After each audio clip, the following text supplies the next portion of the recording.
Good morning, everyone, and welcome to another Hope Church morning devotion. We went through Psalm 1 yesterday, and today we're in Psalm 2. Psalm 1 and Psalm 2 are the opening book the opening book end of the book of the Psalms. And so Psalm 2 introduces us to another very important theme in the Psalms. Psalm 1 told us about the importance of righteousness and living according to the law of God to find blessing. Psalm 2 tells us about the importance of the king. It's the first royal or messianic psalm, the first psalm in which God is enthroned. And so it introduces us to another important theme that the Psalms will talk about a whole lot. I wonder what you thought of Cyril Ramaphosa's ending to his latest address to us. He made a brief reference to Easter and spoke about how Easter is about hope and rebirth and so on. I noticed also, I watched an address from the UK Prime Minister Boris Johnson in which he wished the people of the United Kingdom a happy Easter. I think those were his words. And I wonder how you think of that and what you thought of that. And I wonder what our leaders, our presidents and our kings think about the king. Psalm 2 will lift our eyes to the international and to the leaders of nations. So let me read. Why do the nations conspire and the peoples plot in vain? The kings of the earth rise up and the rulers band together against the Lord and against his anointed, saying, let us break their chains and throw off their shackles. The one enthroned in heaven laughs. The Lord scoffs at them. He rebukes them in his anger and terrifies them in his wrath, saying, I have installed my king on Zion, my holy mountain. I will proclaim the Lord's decree. He said to me, you are my son. Today I have become your father. Ask me, and I will make the nations your inheritance, the ends of the earth your possession. You will break them with a rod of iron. You will dash them to pieces like pottery. Therefore, you kings, be wise. Be warned, you rulers of the earth. Serve the Lord with fear and celebrate his rule with trembling. Kiss the Son, or he will be angry, and your way will lead to your destruction. For his wrath can flare up in a moment. Blessed are all who take refuge in him. This is the word of the Lord. So the psalm opens with this great question. Why do the nations conspire and the peoples plot in vain? And the question surrounds, why do people, the nations, why does the world rebel against God? That word conspire is the same word we found yesterday in Psalm 1.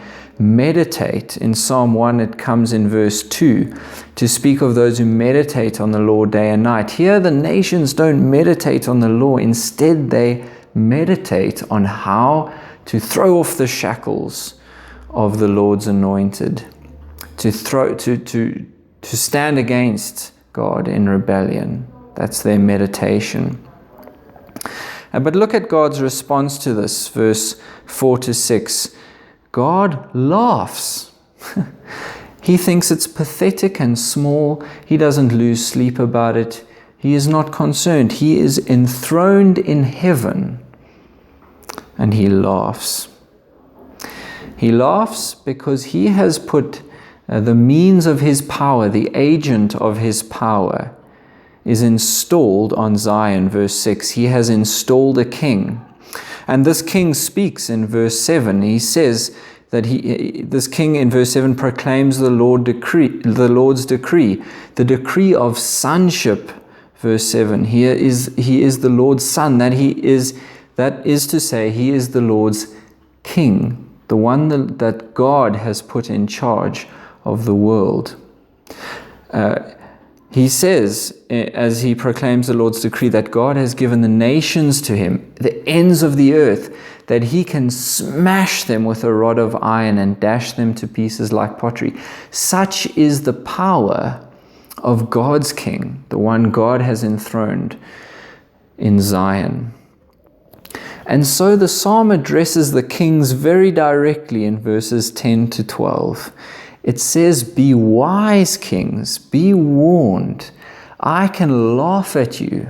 I can laugh at you, so small is my power, but you better serve me with fear and with trembling." Verse 12, "Kiss the Son." We might think of that as worship the Son. Give the Son your adoration. Acknowledge His power and His direct authority, that He is the agent of my power and my rule.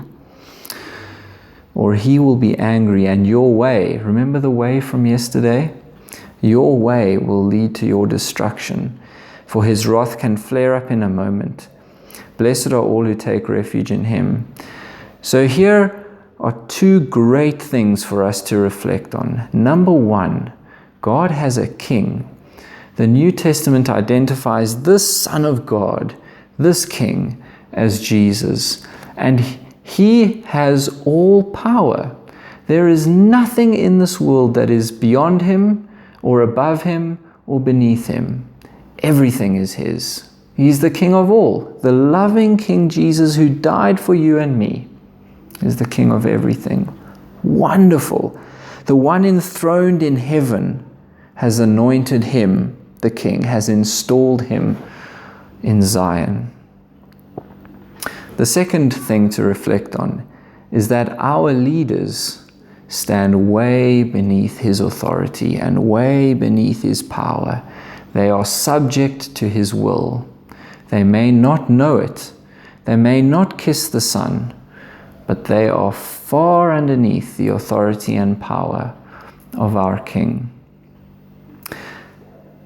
Perhaps we should address ourselves too.